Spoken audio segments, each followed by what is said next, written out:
Загубени няма. Пътешественическата рубрика обикновено в петък всъщност започва сега, защото Филип Лхамсурен е мой гост. Здравей, много ми е драго да си тук. Здравей и добро утро на всички. Изключително много оценявам факта, че намери време и мина през студиото на Радио FM+, преди да тръгнеш към телевизията. Всъщност ти направи нещо невероятно. Измина Азия на колело от запад на изток. Нали така? Точно така. Колко километри са това? И повече от 10 000 са. Точните сметки не са за моя ум. Така да и за моя. Благодаря ти много. Двама сме в студиото. Колко време ти отне? 5 месеца сумарно се разви цялото пътешествие. Искам да кажа, че Филип, когато може би сте виждали в един от първите Survivor, не знам кой е всъщност първи или втори, кога беше всъщност твоето участие? 2008, не знам кой е подред. Добре, 2008, всъщност аз си спомням, че тогава беше известен така като легионера, човека, който е минал през Френския легион. Сега изглежда коренно различно. Аз си признавам, че очаквах да видя един така едър човек с дълга коса. Появява се един младеж и най-вероятно много си отслабнал, с къса коса и много различен вид. Жив съм, затова съм различен. Първо да те поздравя, книгата "Забравените пътища" е уникална. Аз очаквах... Всеки си има своите очаквания, няма да ги коментирам, но всъщност, освен на много честно четиво, то е много мъдро и много духовно, много прекрасно четиво. Всъщност, благодаря ти, че си споделил своите преживявания в книга, защото можеха да си останат само твои. Аз така функционирам. Имам нужда да се изразявам и така излезна книгата.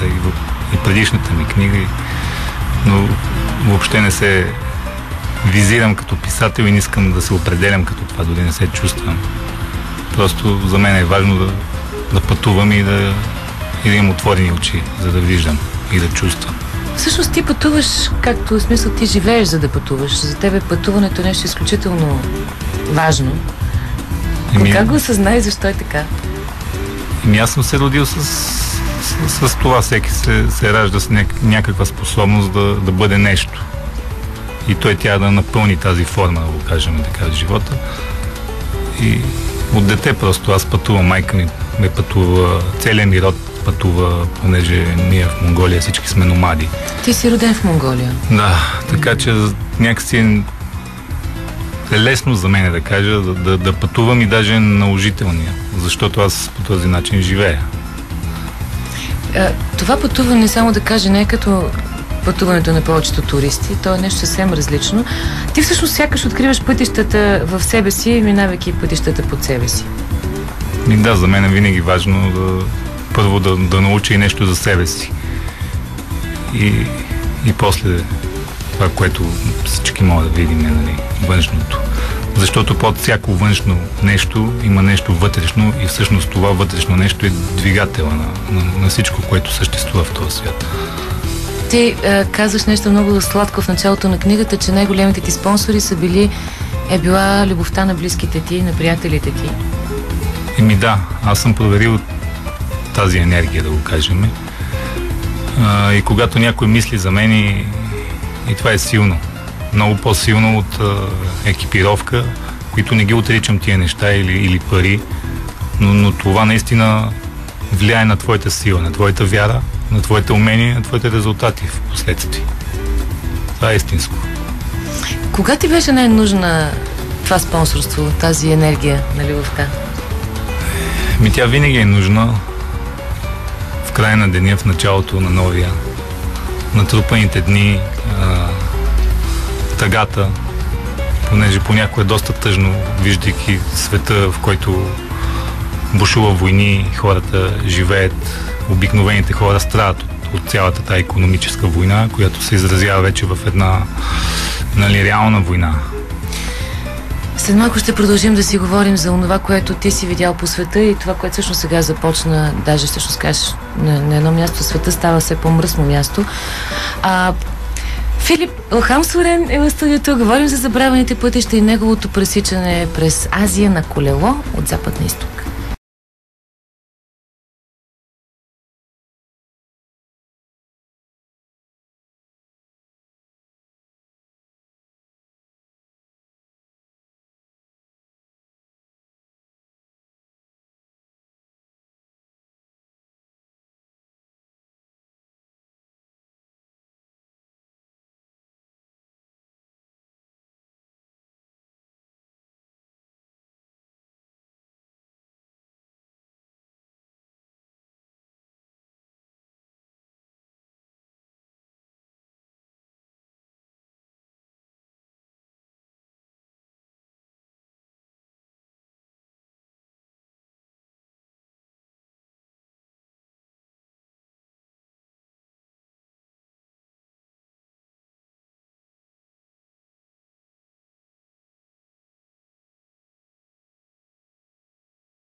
Филип Хамсурен. Правилно. Благодаря ти. Знам, че всеки път трябва да си взема въздух преди да го кажа. Една запетайка трябва след Л и Х. Така ли? Една запетайка. Хамсур. За да има ударението. Как е? Хамсурен. Я? Хамсурен. Хамсурен. Да. Става ли? Става. Добре, един мой гост, който измина Азия от запад на изток с колело и най-важното, според мен, сподели това в една приказна книга, изключителна книга. Забравените пътища е тук.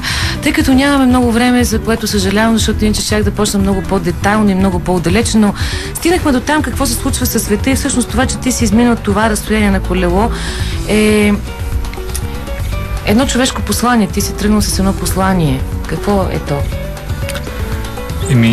Забравените пътища в нас. Тази връзка между хората, да го кажем най-компресирано, защото ние забравяме да се държим, да имаме отношение един към друг. Дори в личните отношения. Да не говорим на улицата, ако излезем. И аз показвам от пряк пример, тръгвайки сам, почти без пари, как хората ми помагат и съответно аз държа да мога да помогна на хората. Говорим като елементарна помощ. Дали ще съберем реколтата в къщата, която ще ме нахранят или нещо друго, ще оправят стол, колело. Това са малки жестове, но те са ценни.